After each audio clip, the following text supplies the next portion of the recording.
Hi there, my name's Michael Bradbury, I'm the course superintendent. Just a quick reminder for all members to be particularly careful about repairing your pitch marks in the wet weather we've been having.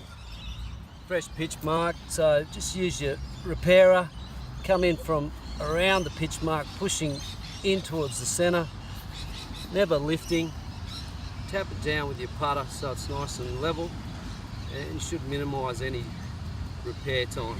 Thank you.